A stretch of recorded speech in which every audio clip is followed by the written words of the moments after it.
Hello there, YouTube. I am Necrostevo.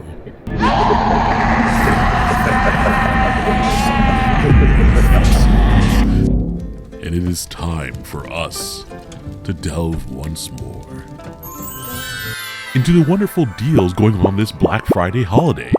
Wow, I have been amazed by all of the amazing deals. Billiam, bring my wish list to me. It is time for us to find the deals. Boss, you know Black Friday started on November the 1st, right?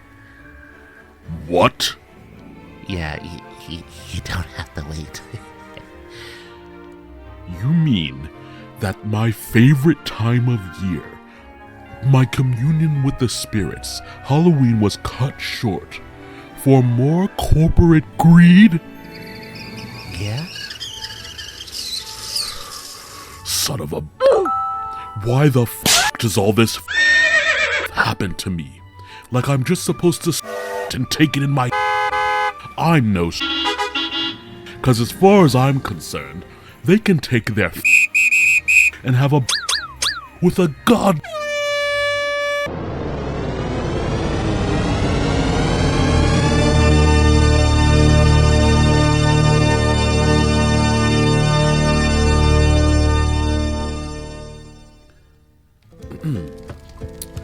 Billiam, your use of the censor button was unnecessary.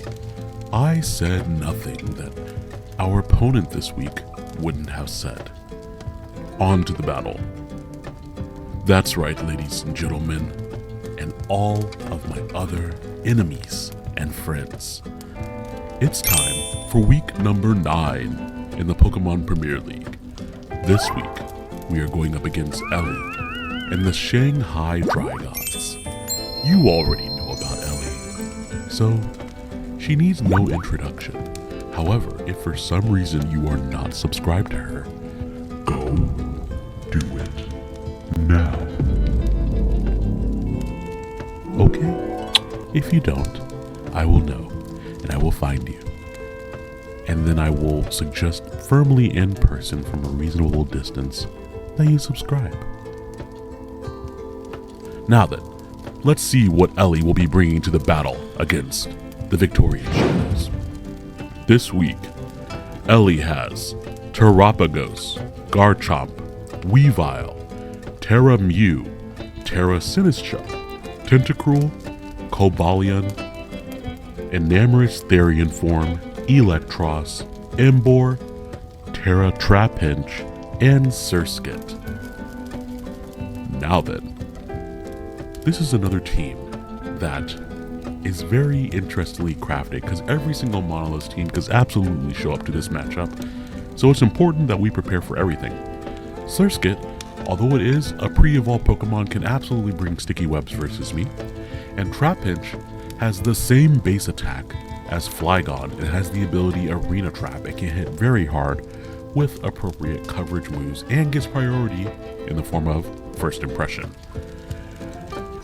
Terra Captions, with Mew being able to learn every single TM and TR in the game, alongside Sinistra, which can set up very easily with Calm Mind and Heat Proof and get its HP back with Matcha Gacha. You better believe that we are going to be bringing the heat. First up this week, we have our Terra Fairy Necrozma, Necrozma, we're going back to our tried and true Dragon Dance set here. We wished he had that it was Dragon Dance last week, and we have it this week. With Necrozma, I really expected to be putting up sticky webs this week, so I put some speed on it, but not too much. I wanted a little bit of bulk on there. After Necrozma, we decided to forego Tornadus Therian. Between the Electros, Terra Mew, priority ice moves coming out of the Weavile, and possibly something like the Terrapagos or the Enamorous and the Therian form trying to set up on the specialty side and be bulky, I did not want to try to bring Tornadus Therian to this match. However, we did bring Glimora with Life Orb, Mortal Spin, Rock Polish, Power Gem, and Earth Power just for great coverage against the whole team. And then we have Ribombi once again with the same set as last time. So this time we did put the Focus Sash on there just in case, but we do have Moonblast, Bug Buzz, Quiver Dance, and Sticky Web. Sticky Web looked great in this matchup, and with her removal being Tentacruel, I thought that I could easily bring our next member, Miss Magius, to the matchup with Terra Ghost, just for really strong ghost type moves. Nasty Plot, Shadow Ball, Psychic Noise, and Burning Jealousy. Burning Jealousy is just there in case something tries to set up. I want to be able to at least get a little bit of status or chip damage on things, but ideally I'm able to use Nasty Plot and then go for the sweep, because Miss Magius has a really weird speed tier here. The only thing that is really worried about is the Cobalion and the Weavile as far as speed goes, and Cobalion can't hurt Miss Magius too much, especially since I'm expecting if it comes here to be like a Volt Switcher, maybe that sets up the Stealth Rocks and pivots around, maybe is bulky. That sounds perfect for Miss Magius to set up on. And that's another reason why we have that Burning Jealousy, to be able to hit the Cobalion really hard in case it does try to come and set up. After that, it is time to get squonked, ladies and gentlemen. And all of my friends and enemies, it is time to get squonked. So, we are bringing Choice Banded Flamigo to this match. I really wanted to bring Flamigo here, and I wanted to just battle with Flamigo.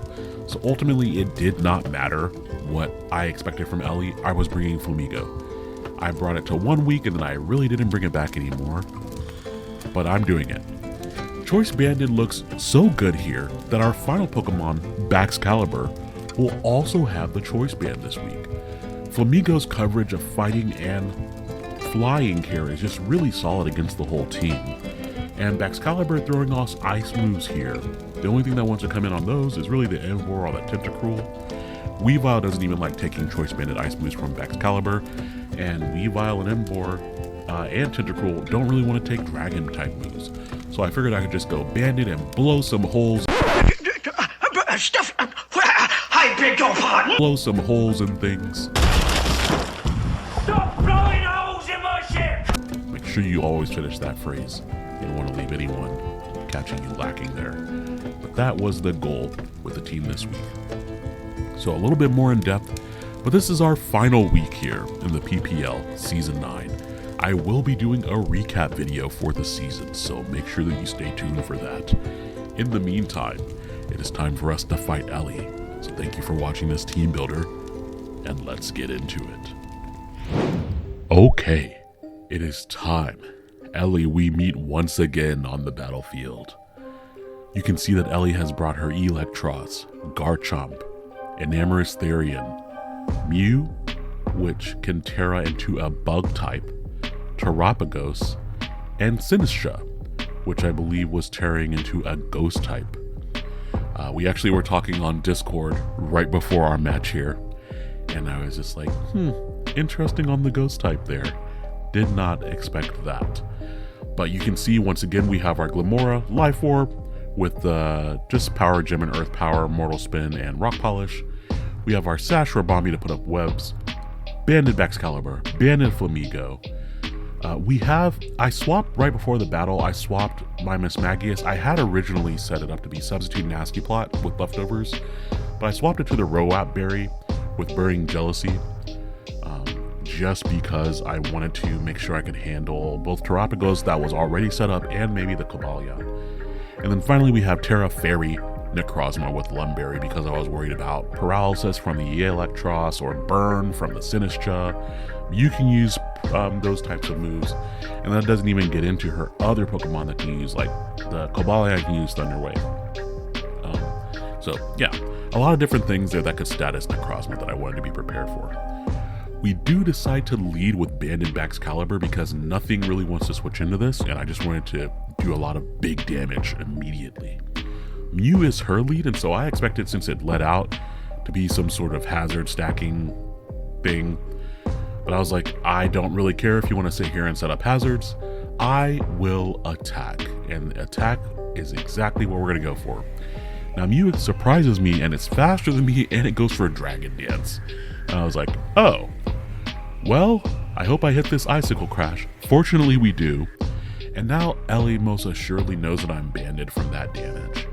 Now I wasn't really sure what to expect from lead Mew, but she surprises me with Rock Blast, which is a multi-hit move, most likely for lead Ribombee. She would be able to hit a couple of times there and make sure that she takes out my Ribombee without me being able to activate my Focus Sash.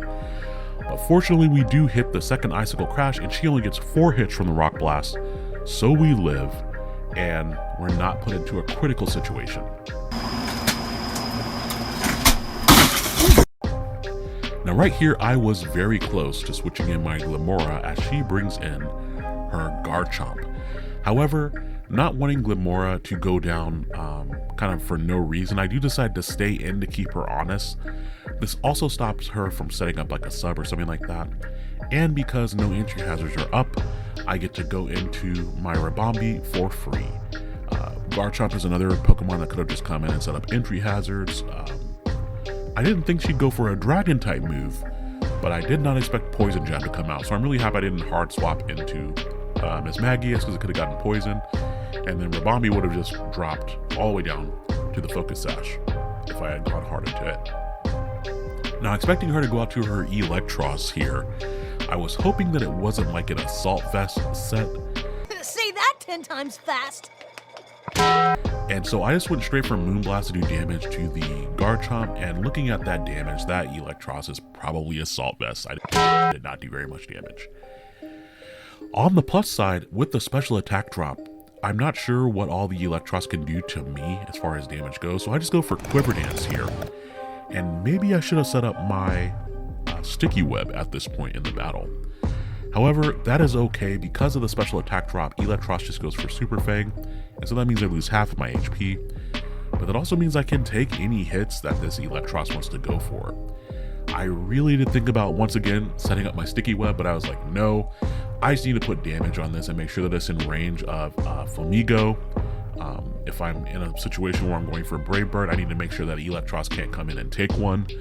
And then if she hard swaps out, I don't want her to be able to go out to something that, like something weird like a Scarf Weavile. I just wanted to be able to put pressure on at this point in the battle.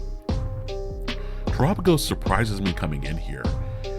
That was another reason why I didn't want to necessarily set up the Sticky Web before at least like breaking the thing's Terra Shell.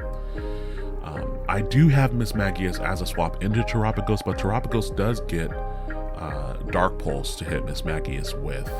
So it's not like Mismagius would wall it, but I would at least be able to take the Terra Starstorm easily by being immune to that. Now Terapagos here goes for Terra Starstorm, even at -1 and my Ribombee being at +1 Spadef. Terra Starstorm is just a brutally powerful move that basically has no drawbacks, and so that is going to be it for Ribombee. But Ribombee got half of the HP off of the Electros and broke the Terra Shell on Terapagos, and that means it's squonking time. There are no swap-ins for my Squonk at this point. I was very tempted to go for a U-turn because I figured the swap into Electros was, or Electros or Enamorus was very telegraphed. But I was like, nope, I just want my damage. And so we just clean knock out the Electros from that range with the banded Brave Bird. And now Ellie definitely knows that my Flamigo is choice banded as well, because that's the only way I could have knocked out Electros with a resisted hit from that range. I really wanted to go for close combat, but I did think she was going to expect that and then use the opportunity to try to get an Enamorus and set up, possibly. And so that's why I did lock in the Brave Bird. Now here, she brings in Enamorus now, and if Enamorus isn't really bulky, like if it's, say, like a weird set where it's mostly like max HP and then the rest in special attack, I have a chance to just one-shot that too. However, I need to make sure I hold on to Flamigo because if Sinistcha gets set up, I don't want it to have a free opportunity to do things, and so I wanted to just take advantage of that.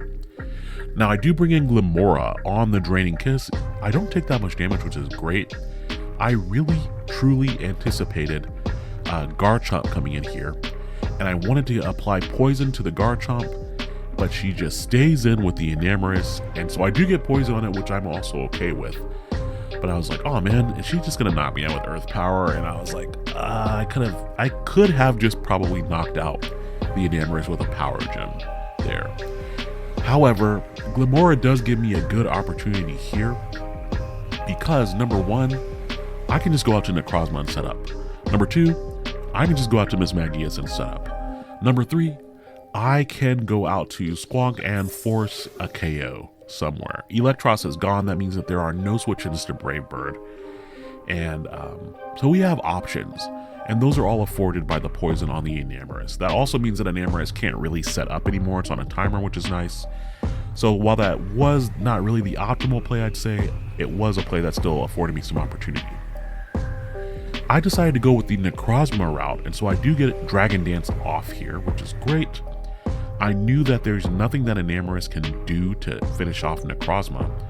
She does have Taunt, which I was like, ah, man, I think honestly, if I got another Dragon Dance, this battle was over. So the Taunt there was very important. I am just going to stay in and go for Photon Geyser. I don't necessarily need to Terra yet. I was thinking, okay, I can still do things with Miss Magius in the back. We're just going to finish off the Enamoris with Photon Geyser. And we do have +1 speed, +1 attack. So we're going to outspeed the Garchomp. We're going to outspeed the Sinistra as well. Now, this whole time that I was playing, I believe that the Garchomp was Scarfed. It came in, used Poison Jab, and then swapped out immediately. So I was thinking that it was Scarfed this entire time. I also was thinking that the Sinistra, because of how she brought it in here, was going to be more defensive. So I go for Photon Geyser after going for the Terra Fairy, just in case she wants to go for Shadow Ball. And I was like, alright, that was some good damage. And my Necrozma just got KO'd from full by a Sinistra's Leaf Storm. That thing is definitely Specs. And so I was imagining that Ellie had the same reaction to my Flamigo knocking out something that it probably shouldn't, to me getting knocked out by something I wasn't expecting to get knocked out by. So I thought that was funny. Now, since the Sinistra is at -2 special attack and is locked in a Leaf Storm, I'm going to go out to my Miss Magius and go for a Nasty Plot. I anticipated Terapagos to swap in here, but I didn't think that Terapagos could one-hit KO me since it didn't have any boost, and I also saw that it had leftovers earlier. So I was anticipating that I could take any 2 hits from Terapagos and grab some special attack here. On the downside, because this whole time I thought that the Garchomp was Scarfed, I was trying to get it to come in, but really Garchomp could just lock into a Dragon type move, right? I have my Flamigo left and I have Miss Magius left. So even if it is Scarfed, at this point I was thinking that I lost. Here we see the Terapagos go for Toxic, and I was like, I got rid of Substitute right before the battle. Gosh darn it. And so I was like, well, at least my little Roat Berry, when she attacks me on the next turn with whatever she's going to attack me with, will activate, right? Right? Probably, right? Psychic Noise, functionally, even at +2, does not do any damage, so I need another boost. Now, the other reason why I went for a boost is I was like, on the off chance that Garchomp isn't Scarfed, I need to be at +4 to KO it from full. Psychic Noise stops the Terapagos from healing with its leftovers, and we see it go for...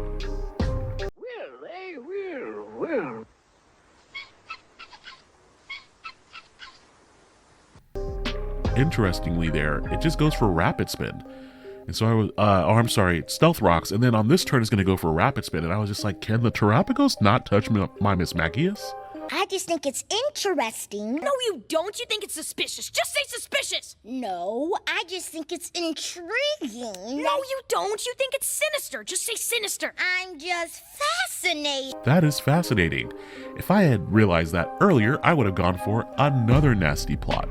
Just straight up scheming here in the streets. And Shadar is definitely a schemer, for those of you who have played Ni no Kuni. We're able to finish off the Terapagos. Now, Miss Magius is toxic, and so it's going to be taking more and more damage from this poison every single turn. Ellie has her Garchomp remaining and Sinistra remaining. natural speed tiers, Miss Magius outspeeds both of them.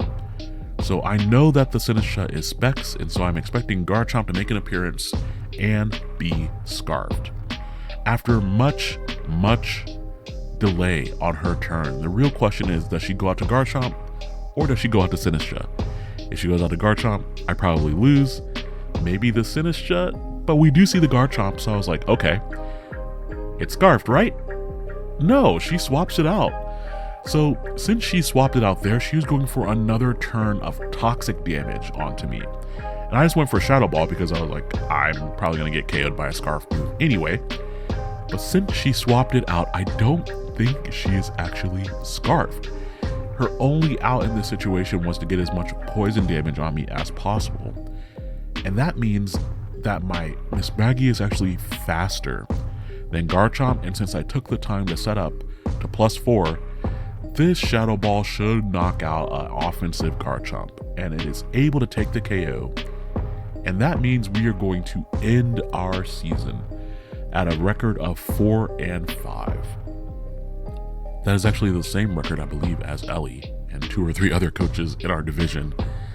So, thank you very much, Ellie, for the wonderfully illustrious battle. Always a pleasure to battle you.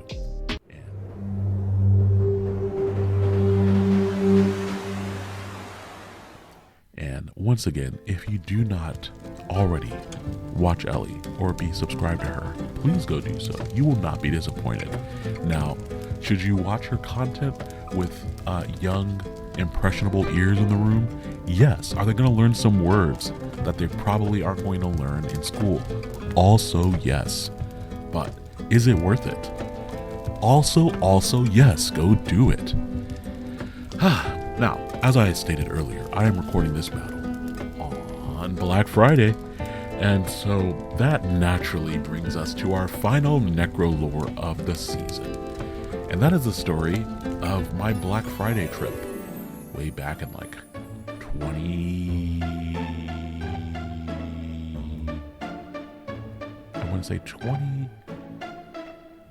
2011, I want to say, I think.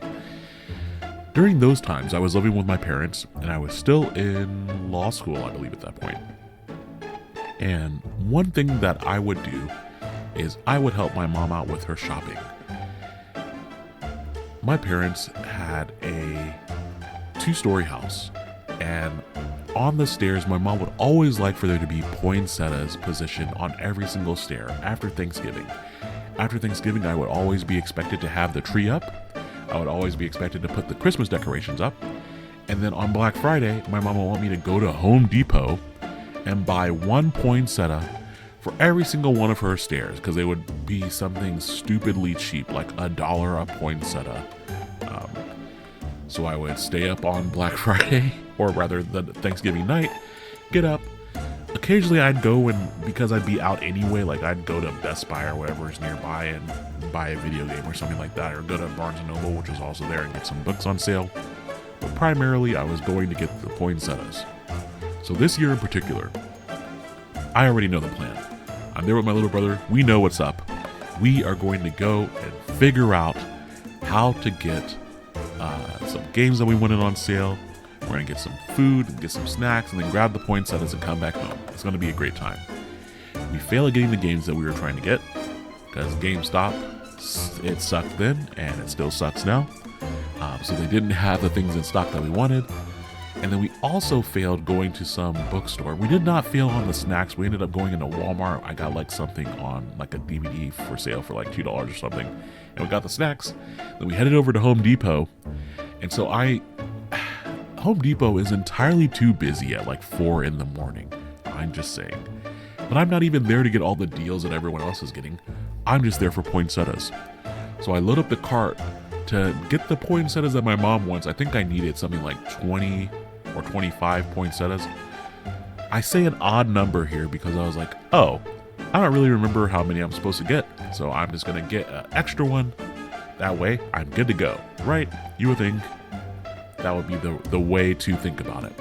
So I get like 20, I'm going to assume it was 21 or 23 poinsettias. Load them all in the car, take them all the way home, unload them. I put them on each step. I'm like trimming them up and watering them for my mom. And then she's like, what are you doing? We're missing. You don't have one for each step. You have one for every other step. So I was like, what are you talking about? Each step has one on it. It's just that I alternated the sides so that way you're not knocking down poinsettias. She's like, no, I want 2 on each step. So I was like, that is not what you said. You said you wanted a poinsettia on each step. She was like, I understand that. Take your behind back to the store and go get me some more poinsettias. And so I drive back to Home Depot and then I double my order for double your pleasure of poinsettias and I bring them home for my mom. And for added benefit, I got to go through the exact same checkout line. And so the same person at the store, the associate helping me, was just, I know that she noticed that I was buying that many poinsettias. And I know that she was like, why'd you come back and get the same amount? You could have just gotten that all while you're here. And really, no, I could not have, because I'm not putting poinsettias on my car seats. That crap goes in the back. I don't want dirt everywhere.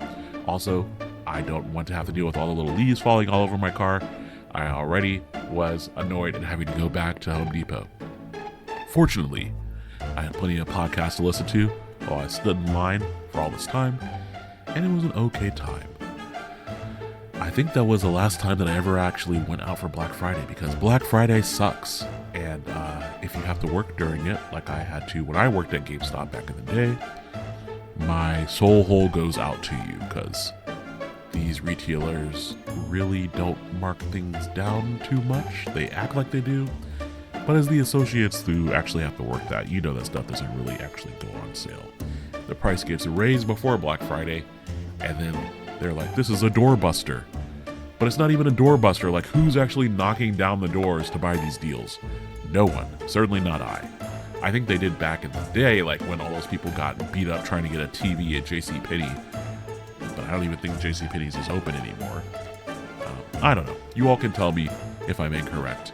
And you all feel free to share your Black Friday deals that you picked up this year. I admit that I did go this year, and I shopped online with several small businesses and several artists because they had Black Friday deals. Shout out to Magical Madre, one of my favorite places to get wax melts and candles from for my fiance. I'll put, you know what? That's what I can do this holiday season. I'll put Magical Madre in the description. So be sure to go shop with her if you need wax melts. I think actually Seabad had a deal for a candle retailer that he was working with. Pokeaim has a cool matchy match for like Pokemon weaknesses, and then you get a deal on Black Friday for his advanced GG. So if you have anything that people can shop with, feel free to leave it in the comments, and I'll be happy to click on it and check it out. Because why go give money to these big retailers when we can give it to the creators and to the cool people down here on the ground actually doing the cool things. That is all I have, everyone. My friends, my enemies. This is the end of another season of the Pokemon Premier League. I anticipate that the next time we join the annals of the Pokemon Premier League, that Pokemon Champions will probably be out. So look forward to that. Have a good holiday season. Try not to destroy anyone. Save that energy for 2026, because it is too late in 2025 to do that. You need to reserve your energy, protect your own mind, protect your own space, and then return strong in 2026. Be on the lookout for my wrap-up video for the Pokemon Premier League, and if my editor is feeling froggy or feeling very good, one of the two, we will be uploading my invitational to the Nova's Monotype League, where I used a Dark-type Monotype draft team. So, be on the lookout for that. Thank you all for watching. And in the meantime, I hope that you have a good night. Goodbye.